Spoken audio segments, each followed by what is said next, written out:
What's up, guys? This is Dylan here. I wanted to say I'm sorry for not getting as many Let's Not Meet videos out. I know you guys love those. I'm gonna try to get one with 3 stories out soon. It's just I've been very busy lately, so the no sleep stories have been a lot easier.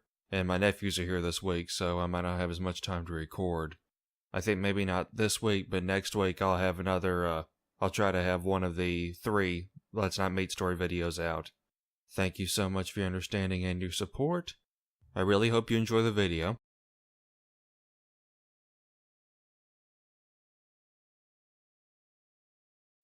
This takes place a few years ago. My parents were out of town visiting a relative. I was sick, so I decided to stay at home. I was about 17 at the time. It was an ordinary night. I was feeling tired, so I went to sleep at about 9:30 p.m. Suddenly I was jolted awake by a loud knocking at my front door. I checked my phone and saw that it was about 3 a.m. Panic set in, as the knocking sounded very frantic, yet systematic.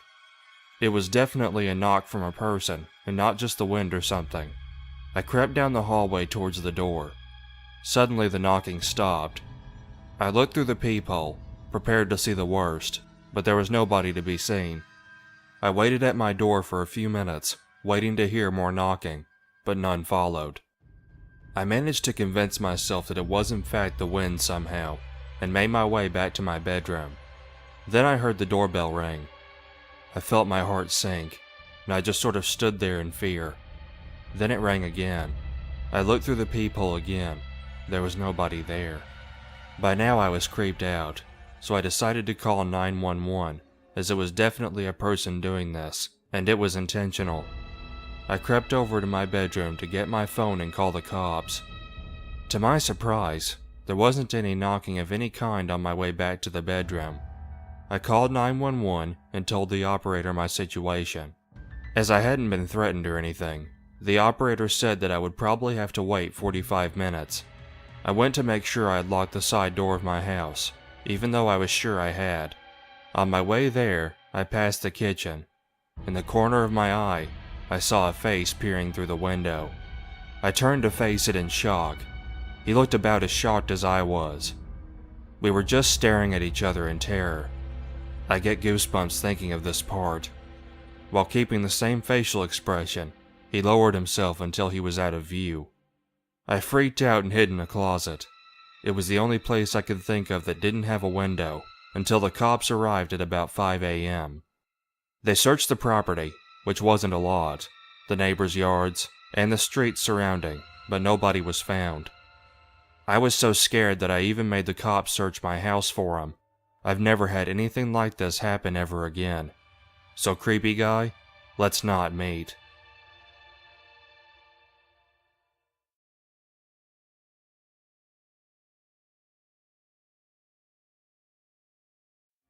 I've only told this story to my close friends and family members, but it's been on my mind lately, so I thought writing about it would take it off my brain a little bit. I apologize in advance if I'm being vague on some aspects. My memory's a little foggy, and I'm not used to writing. In my freshman year of high school, I came home from school and was upset about some emotions I was trying to figure out. Regular teen problems. I don't want to go into much detail about what I was going through. In an attempt to get my mind off of things, I figured why not go to the creek in my neighborhood. I had found this spot when I was in middle school, when my previous best friend had showed it to me. We used to go down there all the time, and throw rocks in the water, and explore the woods. I hadn't been there in about 2 years, and I thought it would be a bit nostalgic to go down there. Now I live in a very nice neighborhood, and I've only seen cop cars come through when my family was going through some domestic issues. So my mother never really worried about me getting in trouble or something happening to me because of the area. So I made my way down to the creek. To get there, I went to the basketball court, into the wooded area behind it, where you didn't have to walk very far to get to the creek. Soon enough, I was there, so I took off my jacket and put it on the ground so I could sit down and chill for a while.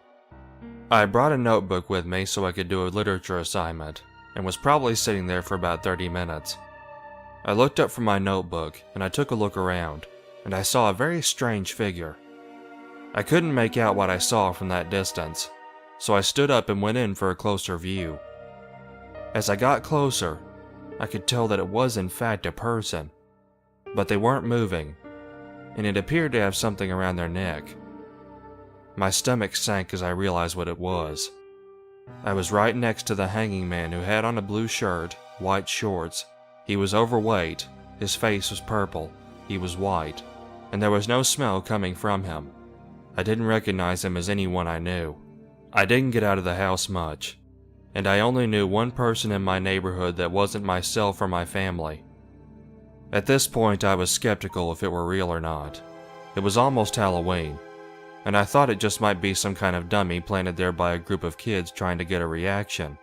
So I took a picture of it and sent it to 2 of my close friends. My aunt later directed me to delete the photo as it was disrespectful and creepy to keep it on my phone.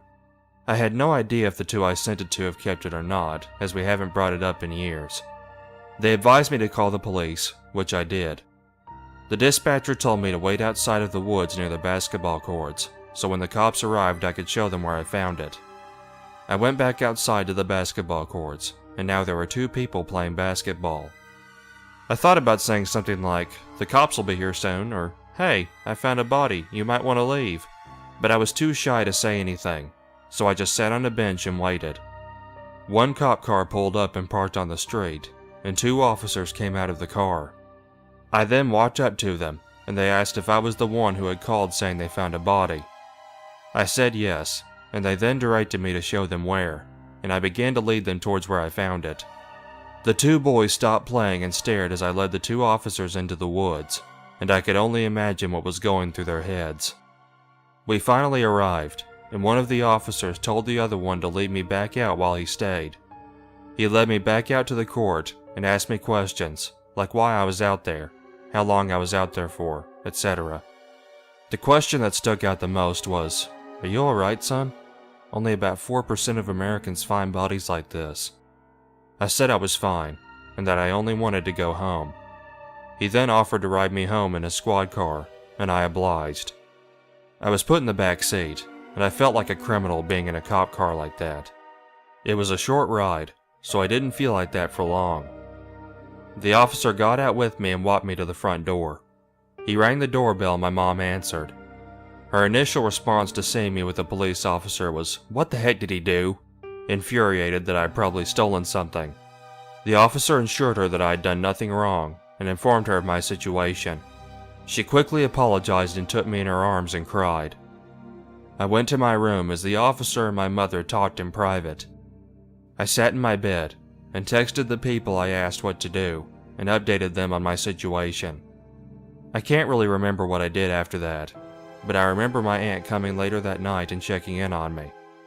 I also checked back outside a few hours later, and there were cop cars and fire trucks outside where the courts were. If they were out there for that long, I'm sure it was real, and it gave me a queasy feeling. 1 week went by, and I heard nothing of my situation. If it was real, who it was he murdered? All sorts of things I just kept thinking about. I tried Googling my area's local police reports and my name, but nothing came up. I'm still curious about this whole situation, but I have no idea who the guy was or if he was even real or not.